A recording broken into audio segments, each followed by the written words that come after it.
Boeing நிறுவனத்தின் Starliner விண்கலம் மூலம் 8 நாள் பயணமாக கடந்த ஜூலை மாதம் சர்வதேச விண்வெளி மையத்திற்கு இந்திய வம்சாவளியைச் சேர்ந்த சுனிதா வில்லியம்ஸ் மற்றும் புச் வில்மோர் ஆகியோர் சென்றடைந்தனர். அங்கு 280 நாட்களுக்கும் மேலாக தவித்த சுனிதா வில்லியம்ஸ் இன்று ஸ்பேஸ் எக்ஸ் நிறுவனத்தின் டிராகன் விண்கலம் மூலம் பூமிக்கு திரும்பினார். திட்டமிட்டபடி அதிகாலை 3:27 மணிக்கு இந்திய நேரப்படி அந்த விண்கலம் புளோரிடா கடலில் இறங்கிய நிலையில் உடனடியாக மீட்பு வீரர்கள் விண்வெளி வீரர்களை அழைத்து சென்றனர்.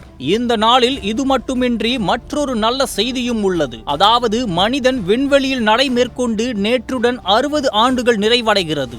1965ஆம் ஆண்டு இதே நாளில் ரஷ்ய விண்வெளி வீரர் அலெக்சி லியோனோவ் விண்வெளியில் நடை மேற்கொண்டு சாதனை படைத்தார். 1965ஆம் ஆண்டு மார்ச் 18இல் விண்வெளி அறிவியல் மனித இனம் புதிய வரலாற்று சாதனை படைத்தது.